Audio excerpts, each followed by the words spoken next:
What up, y'all? Welcome back to I'm Just Saying Sports. Today is Friday, so you know what that means. That means NFL picks for Week 17. But before I get into it, be sure to like, comment, subscribe, tell your people to holler at me, because I'm out here. All right, so let's get into it, man. So first game up, we got Saturday action. Lions at the Cowboys. Now, the Cowboys are undefeated at home, a perfect 7-0 this season. They've been balling. They cannot carry that on the road.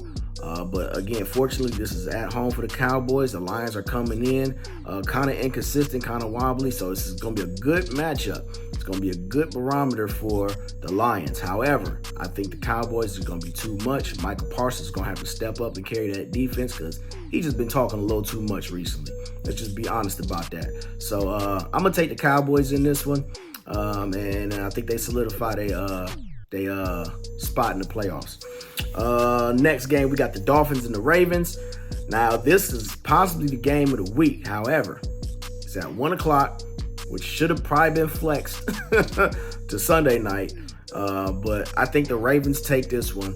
The Ravens are just too damn good, man. They look like the best team in football.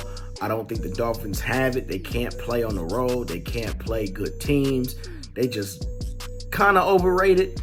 And I just think the Ravens play too much of a physical brand of football for the Dolphins. So, again, give me the Ravens in this one. Next game, we got the Patriots at the Bills. Buffalo has been surging, especially with the use and emergence, the proper use and emergence of James Cook. They just balling. Now, Josh Allen doesn't have to do everything. He doesn't have to run. He doesn't have to throw. He doesn't have to catch his own pass. Like, he don't got to do all of that stuff. Now, he has a full supporting cast with the emergence of James Cook. So, for that reason, obviously, and the Patriots just not good. They just said, fuck it. Give me the Bills in this one. Next game, we got the Falcons at the Bears. This was almost a hell no game of the week. However, it's playoffs on the line for the Falcons. So, with that being said, the Bears are going to bear down in this one, I believe. The record should be better than what it is. They just don't know how to finish out close games. And that's kind of the thing I've been seeing with the Bears. But once they get better, once they get more experience, they get better, maybe a couple more weapons next year, I think they'll be a lot better team. So give me the Bears in this one. Falcons, your cast is going to be closed on the playoffs. Sorry. Next game, we got the Titans at the Texans. It looks like both young quarterbacks are going to be back to play, Will Levis and C.J. Stroud. But you know me, I'm Team Stroud all day, man.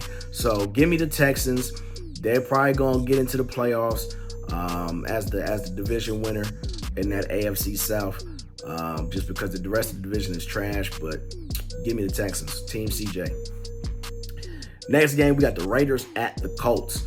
Now, the Colts have been a very inconsistent team throughout the season. Last few weeks, they've been showing their inconsistencies again. And the Raiders, they just playing hard. They playing very motivated for Coach Antonio Pierce. So, for that reason, man, give me the Raiders to upset the Colts in this one, man. Next game, we got the Panthers at the Jaguars. Again, another candidate for hell no game of the week. However, again, the Jaguars have some playoff implications, so I can't make this one the hell no game of the week. The Jags have been looking shitty the past few games. Obviously, Trevor Lawrence isn't 100%. He probably should have sat out that game against the Browns after he got his ankle twisted. He probably should have sat that game out, but he didn't. He's trying to tough through it, which got the team looking bad. That's not a good look, especially when you're going into the playoffs. However, this should be a game that's more like a scrimmage for the Jags. They need to get some things right. They need to tweak some things, tighten up on some things. And I think they come out, treat it like a scrimmage, but take it a little bit more serious. I think the Jags take this one and kind of lock up that AFC South. Next game, we got the Rams at the Giants. The Giants, it looks like it's over for the Tommy DeVito story, which means Tyrod Taylor's going to come back, which means missed opportunities on the offensive end. Because if you know Tyrod Taylor, you know he misses reads, he misses passes, and that's why he's a career backup. For that reason, and on top of the fact that the Rams have been surging, they're winners of 5 of the last 6. Nobody really wants to see the Rams right now because they're getting back into their mode with Puka, Cooper Kupp, Matt Stafford. They just kind of balling out right now. So give me the Rams on this one. Next game, we got the Cardinals at the Eagles. Again, a similar situation for the Eagles as the Jaguars. The Eagles need to come out and they need to play crisp, clean, efficient football. You've heard the players on the offensive side, from Jalen Hurts to Devontae Smith, saying how the Eagles have not played a clean game. They have a lot to work on. They have a lot to get better at. So I look at this game as an opportunity for them to do so. I don't expect a blowout. I expect a win from the Eagles, but I expect them to work on a lot of things that they need to fix before they get to the playoffs. So give me the Eagles in this one. Next game, we got the Saints at the Buccaneers. Now, I cannot believe that I'm saying this because I was always on the opposite side, even when the man was drafted. But Baker is cooking right now, man. Salute to him, man. I'm glad that he got a second opportunity to be a franchise quarterback, and he has taken that and ran with it. So salute to him. I think that keeps going. And the Buccaneers closed the door on the Saints' playoff hopes, and they pretty much lock up the NFC South Division title. Give me the Buccaneers. Next game, we got the 49ers at the Commanders. Again, another game where you got to tweak and tighten some stuff up for the 49ers. So the 49ers, obviously, we saw how bad they looked last week against the Ravens. We saw Brock Purdy throw them 4 picks. What Brock Purdy needs to do is have a clean, efficient game. He needs to get back to just managing the game at this point. I mean, that's what's been working. It's not going to be a lot of it may not be a lot of downfield passes. He may take some shots, but not a lot. They just need a clean game. I don't expect a blowout. The Commanders' defense is like bottom in the league. The coaching staff is probably going to be gone. The Commanders are pretty much just checked out. So look for the 49ers to kind of play around, tweak some things, just like the Jags and the Eagles. Give me the 49ers.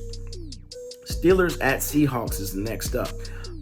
Steelers, I don't know who the quarterback's going to be. It's looking like it's trending towards Kenny Pickett maybe, but even if it's Mason Rudolph, it won't be Mitchell Trubisky.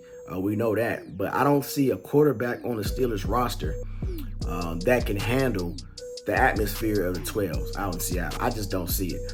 For that reason, and the fact that the Seahawks are still playing for a playoff spot and fighting for a playoff berth, give me the Seahawks, man, because they just got a lot of fight in them. Give me the Seahawks.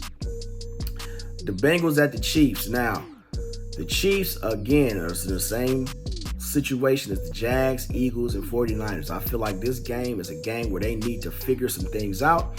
They need to get right. They need to get back on track, and they've been trying to do that for the past several weeks, but they just haven't had the opportunity. I think Patrick Mahomes is still the best quarterback in the league, but at this point, there's starting to be a little bit of question marks about Mahomes' leadership and his ability to get it to somebody outside of Travis Kelce. So I believe that he's still the best quarterback in the league, but he has to prove it. He has to come out here and make something happen. I mean, throw better balls, get it to the right receivers, whatever. But something got to give. But I'm going to take Chiefs because it seems like the clock struck 12 on Jake Browning. Chargers at the Broncos. This is the hell no game of the week. There is literally no reason to watch this unless you're a fan of either team. There's no playoff implications. 2 backup quarterbacks playing for no reason. They just playing. And it's only so many times you can say play for pride. Fuck out of here. I ain't watching this. But if I have to take a pick, I'm going to pick the Broncos. Fuck it. Last game, we got Sunday Night Football. We got the Packers at the Vikings. This is a pick'em. I don't know why it's a pick'em, but it's a pick'em. I don't believe Jaren Hall is better than Jordan Love, and simply because of that, I'm going to take the Packers. Jair Alexander is suspended for his being a captain and going on the field on the coin toss last week. But I don't think they're going to need him that much because, like, again, I don't think Jared Hall is that guy. You know what I'm saying? So Give me the Packers in this one. Those have been my picks for Week 17 of the NFL season. Let me know in the comments what you guys think. Do you agree with me? Do you disagree? Am I tripping? Am I just giving some teams too much credit and not enough credit to other teams? Let me know, man. Let me know your thoughts. Again, be sure to like, comment, subscribe. Tell your people to holler at me because I'm out here. Peace.